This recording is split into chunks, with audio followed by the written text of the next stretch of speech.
Welcome to Uncharted DIY. My name is Steve DeMasi, and today I'm going to show you how to build a nest box for northern flickers.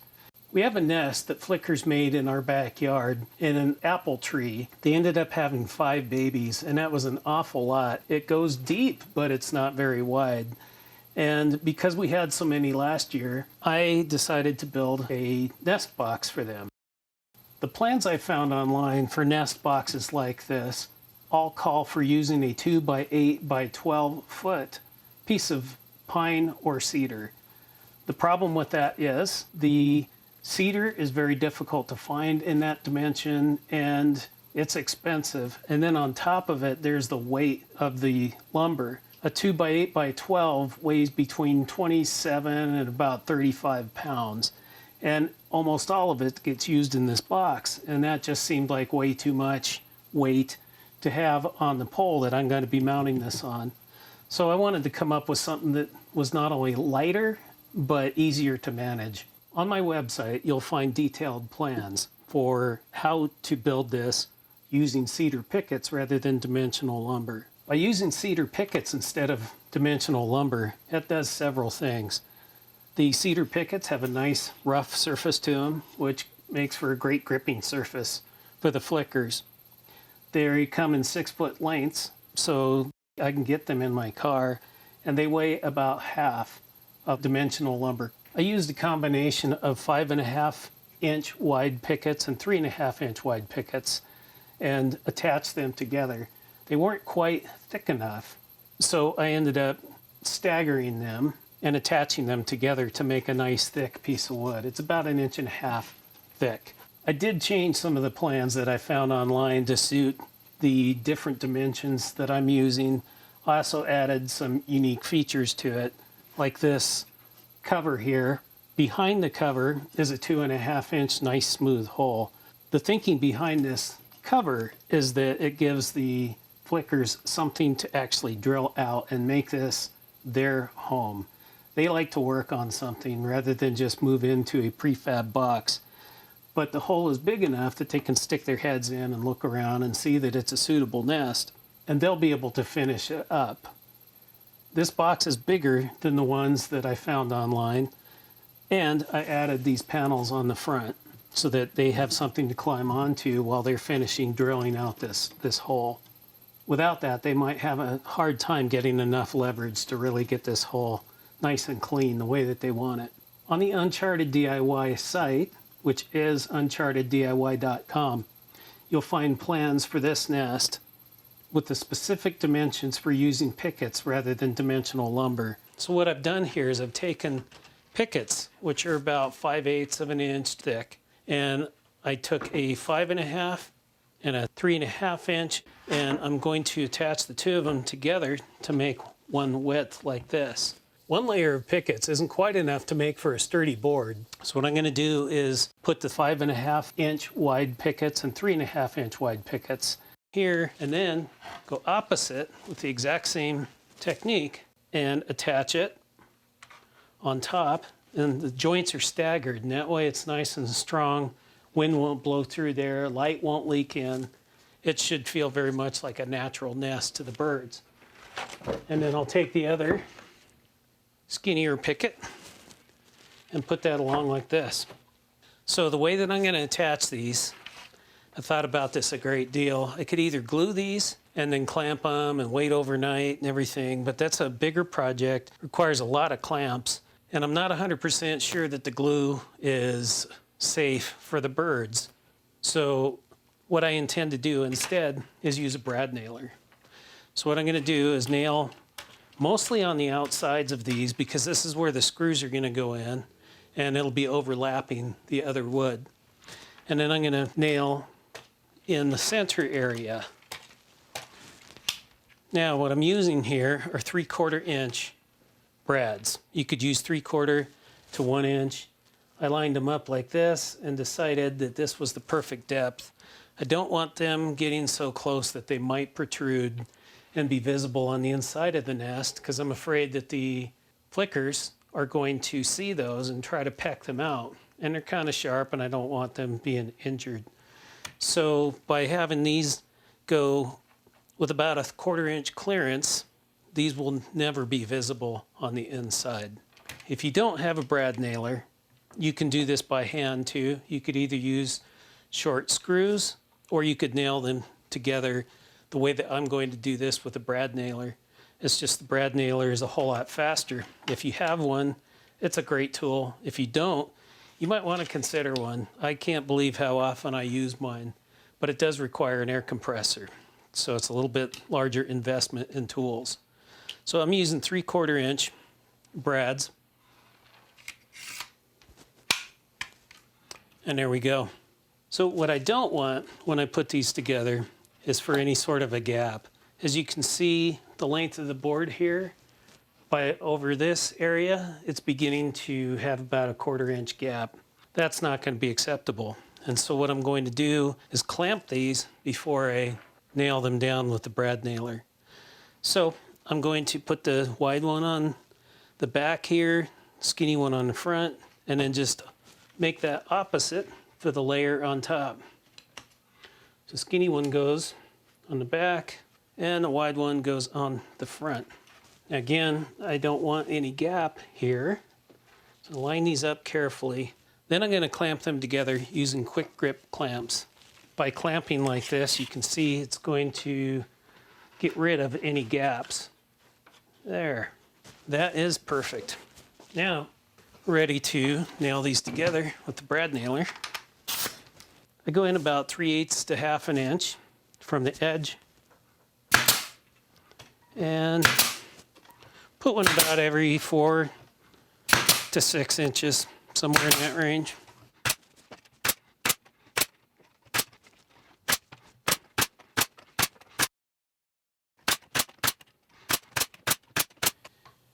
Now that those are brad nailed together, let's check it out. That is a nice solid board, yet it doesn't weigh a ton. So now we've got one 6-foot board. We need one more. All right, one valuable lesson, which I remembered before I got a splinter, is to wear gloves when you're handling rough wood like this. The next step is to measure these. Now, if you haven't seen this tool, this is a very slick measuring device. It's a tape measure like any other, except it has little pieces of lead here on the side. And what happens is, as you pull this out, when you scoot along, look at that, leaves a mark perfectly. This is a great tool. It's called a quick draw tape measure. All right, now with the first board marked, just going to take my square and mark all the way across the board for cutting. Now with these marked, we're ready to cut. If I was doing more work out in the field and I'm not right here in my garage, I'd probably be using a sliding compound miter saw, but I just haven't found that need yet. The radial arm saw still excel at certain things, especially the accuracy of cross cuts. So this is what I'm going to be using, but if you don't have a radial arm saw or even a sliding compound miter saw, you could cut these with a circular saw. They're just simple cross cuts across here. Now, when I do the inside of one of these panels, I am going to want to put kerfs all the way across. And that's going to be a whole lot easier on either a sliding compound miter saw or the radial arm saw. However, it'd be really easy to do with a regular hand saw or a Japanese pull saw, any of those kind of things. Very inexpensive and readily available. All you need to do is rough up the inside of the wood.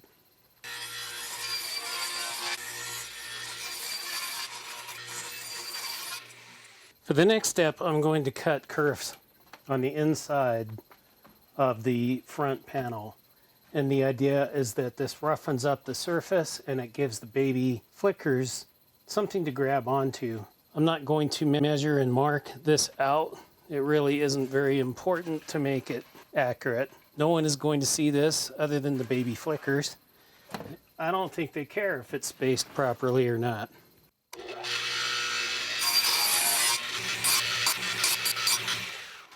You can see there's some chip out here where some of the wood came off as the blade went through. It really doesn't matter. Now I wanted to point out, when you're making these kerfs, it's a good idea to try to miss where the brad nails are in there.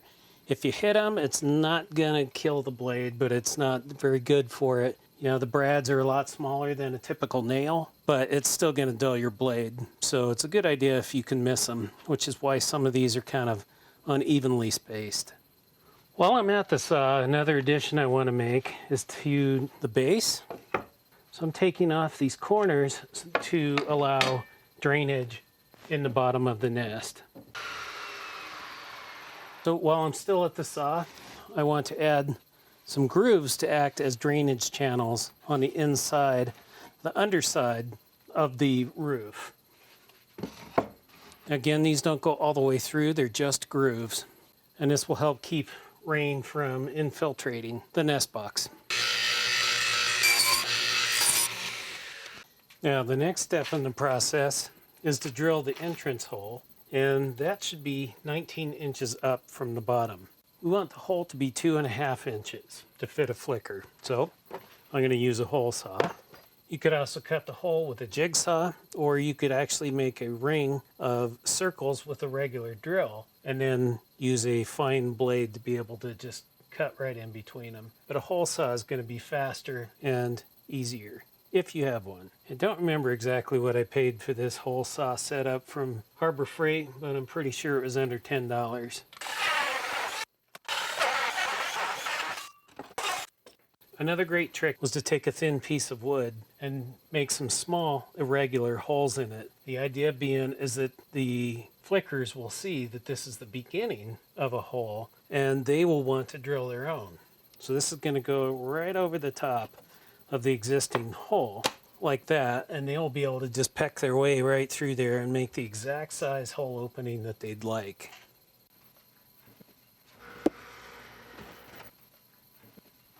So as I put this together, I did use a couple brad nails just to hold these panels into place until I had a chance to screw them in. I used leftover decking screws that I had that are about 1 inch and 5/8. I know they're corrosion resistant because they're meant for decks. And the nice thing is it got very sharply tapered heads. And what that allows it to do is to actually be countersunk into the material to make sure there's plenty of bite. The bottom has been recessed so that there's no chance of any water getting in and staying in the bottom. And with the corners cut out, there's drainage built in. Double check inside. Make sure that there are no protruding screws. You don't want a screw coming in and poking into the cavity itself and end up having a little baby bird getting snagged. Now the final step is to attach the roof. So the roof I'm going to attach with a hinge, and that way when it comes time to cleaning out the box in between seasons, I can just open it up, reach in, clean it out, and be done with it. So I'm going to just use an old hinge that I took off of a door at some point. Again, it doesn't need to be fancy. The back of this will attach to the back of the roof. This will attach to this panel, and then when it opens, it'll have no problem swinging open. You can see that this protrudes above the edge of this roof, and because of that it wouldn't sit flush with the back of the nest box. So I'm going to do it this way where now you can see it sits flush. I'm going to use a little bit of this rubber weather seal. It's 5/16 D profile, and adhere that to the rear edge of the roof like that. Now, just to make sure that this stays there, I am going to put a couple brads through there.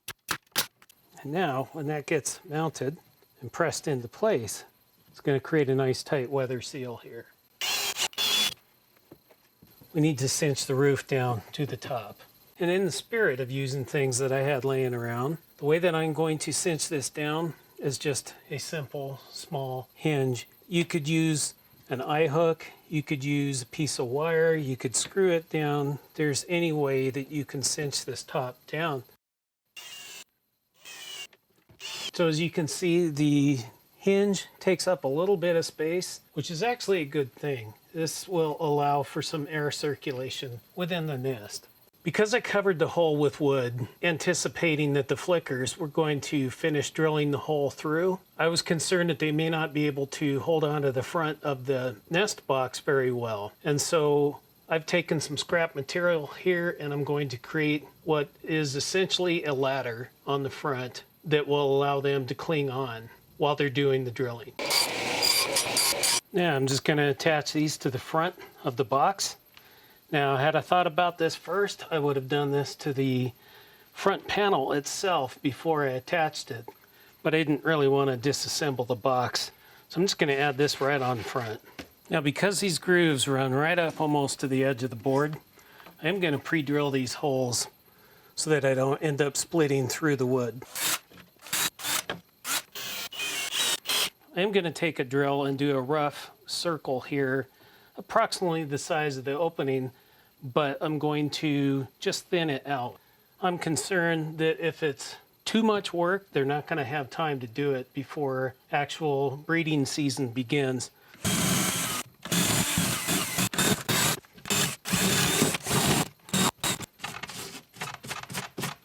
I am going to smooth the edges of this hole just a little bit. My thinking is that I want them to be able to put their head in there and see that it's a hollow nest, and then they'll just go ahead and expand this opening.